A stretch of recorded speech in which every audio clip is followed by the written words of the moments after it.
श्रीमद् भगवद गीता का पहला अध्याय अर्जुन विषाद योग है। यह भगवद गीता के 18 अध्यायों में से पहला अध्याय है।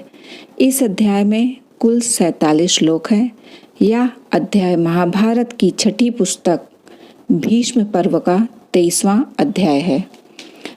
यह अध्याय में उन पात्रों और परिस्थितियों का परिचय कराता है जिनके कारण पांडवों और कौरवों के बीच महाभारत का महासंग्राम हुआ। यह अध्याय उन कारणों का भी वर्णन करता है जिनके कारण भगवत गीता का ईश्वरावेश हुआ।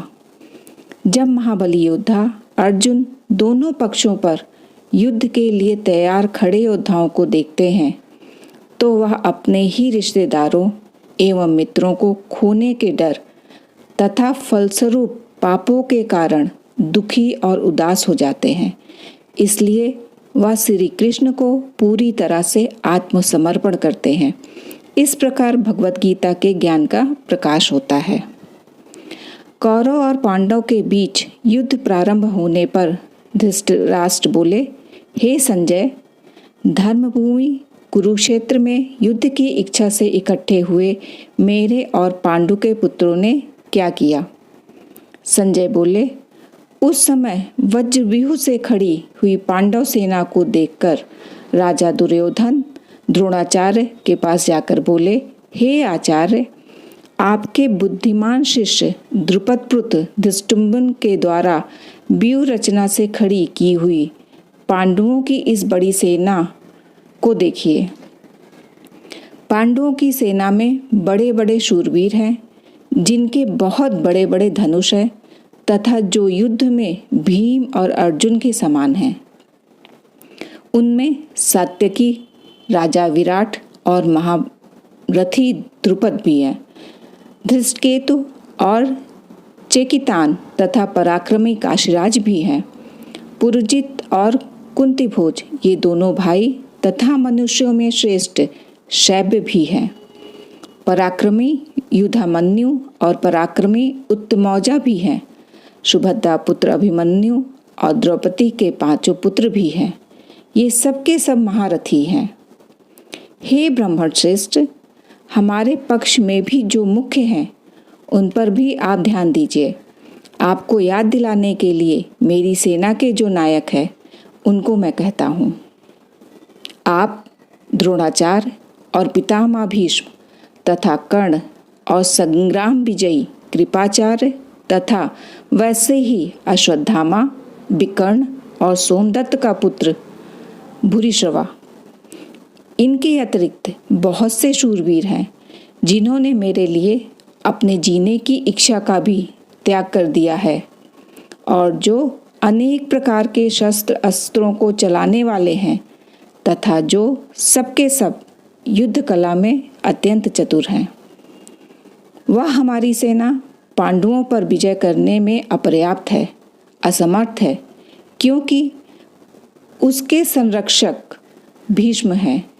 परंतु इन पांडवों की सेना हमारे पर विजय करने में पर्याप्त है, समर्थ है, क्योंकि इनके संरक्षक भीमसेन हैं। आप सबके सब लोग सभी मोर्चों पर अपनी अपनी जगह दृढ़ता से स्थित रहते हुए ही पितामह भीष्म की चारों ओर से रक्षा करें। दुर्योधन के हृदय में हर्ष उत्पन्न करते हुए कुरुवृद्ध प्रभावशाली पितामह भीष्म ने सिंह के समान गरज कर जोर से शंख बजाया। उसके बाद शंख, नगाड़े, ढोल, मृदंग और नरसिंगे आदि बाजे एक साथ बजे। उनका वह शब्द बड़ा भयंकर हुआ। उसके बाद सफ़ेद घोड़ों से युक्त महान रथ पर बैठे हुए भगवान श्री कृष्ण और पांडुपुत्र अर्जुन ने दिव्य शंखों को जोर से बजाया। अंतर्यामी भगवान श्री कृष्ण ने पांचजन्य नामक तथा धनंजय अर्जुन ने देवदत्त नामक शंख बजाया और भयानक कर्म करने वाले ब्रिकोदर भीम ने पौंड्र नामक महाशंख बजाया। कुंती पुत्र राजा युधिष्ठिर ने अनंत विजय नामक शंख बजाया तथा नकुल और सहदेव ने सुघोष और मणिपुष्पक नामक शंख बजाया। हे राजन, श्रेष्ठ धनुष वाले काशीराज और महारथी शिखंडी तथा धृष्टद्युम्न एवं राजा विराट और अजेय सात्यकी, राजा द्रुपद और द्रौपदी के 5 पुत्र तथा लंबी लंबी भुजाओं वाले सुभद्रा पुत्र अभिमन्यु, इन सभी ने सब ओर से अलग अलग शंख बजाए। हे राजन, श्रेष्ठ धनुष वाले काशीराज और महारथी शिखंडी तथा धृष्टद्युम्न एवं राजा विराट और अजेय सात्यकी, राजा द्रुपद और द्रौपदी के 5 पुत्र तथा लंबी लंबी भुजाओं वाले सुभद्रा पुत्र अभिमन्यु, इन सभी की ओर से अपने अपने शंख बजाए। पांडव सेना के शंखों के उस भयंकर शब्द ने आकाश और पृथ्वी को भी गुंजाते हुए धार्त राष्ट्रों अर्थात आपके पक्ष वालों के हृदय विदीर्ण कर दिए। हे राजन, अब शस्त्रों के चलने की तैयारी हो ही रही थी कि उस समय अन्यायपूर्वक राज्य को धारण करने वाले राजाओं और उनके साथियों को व्यवस्थित रूप से सामने खड़े हुए देखकर कपिध्वज पांडुपुत्र अर्जुन ने अपना गांडीव धनुष उठा लिया और अंतर्यामी भगवान श्री कृष्ण से बोले, हे अच्युत, दोनों सेनाओं के मध्य में मेरे रथ को आप तब तक खड़ा कीजिए जब तक मैं युद्ध क्षेत्र में खड़े हुए इन युद्ध के अभिलाषी इन विपक्षी योद्धाओं को देख ना लूं। इस युद्ध रूप उद्योग में मुझे किन किन के साथ युद्ध करना योग्य है। दुष्ट बुद्धि दुर्योधन का युद्ध में हित करने की इच्छा वाले जो ये लोग, राजा लोग इन सेना में आए हुए हैं, युद्ध करने को उतावले हुए, इन सबको मैं देख लूं। संजय बोले, हे भरतवंशी राजन, निद्रा विजयी अर्जुन के द्वारा इस तरह कहने पर अंतर्यामी भगवान श्री कृष्ण ने दोनों सेनाओं के मध्य भाग में पितामह भीष्म और आचार्य द्रोण के सामने तथा संपूर्ण राजाओं के सामने श्रेष्ठ रथ को खड़ा करके इस तरह कहा कि हे पार्थ, इन इकट्ठे हुए कुरुवंशियों को देख। उसके बाद पृथानंदन अर्जुन ने उन दोनों ही सेनाओं में स्थित पिताओं को, पितामहों को, आचार्यों को, मामाओं को, भाइयों को, पुत्रों को, पौत्रों को तथा मित्रों को, ससुरों को और सुहृदों को भी देखा।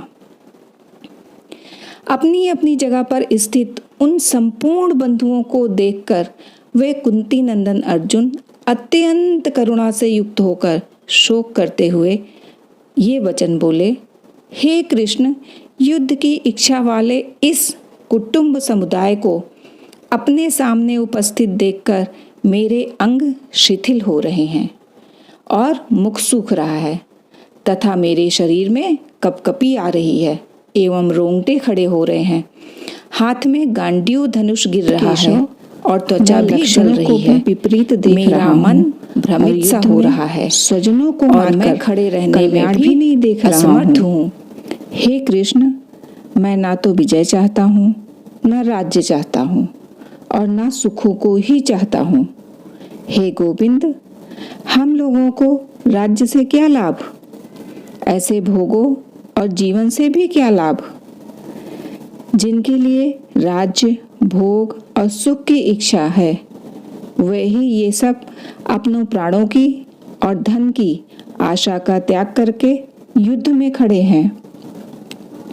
आचार्य, पिता, पुत्र और उसी प्रकार पितामह, मामा, ससुर, पौत्र, साले तथा अन्य जितने भी संबंधी हैं, मुझ पर प्रहार करने पर भी मैं इनको मारना नहीं चाहता।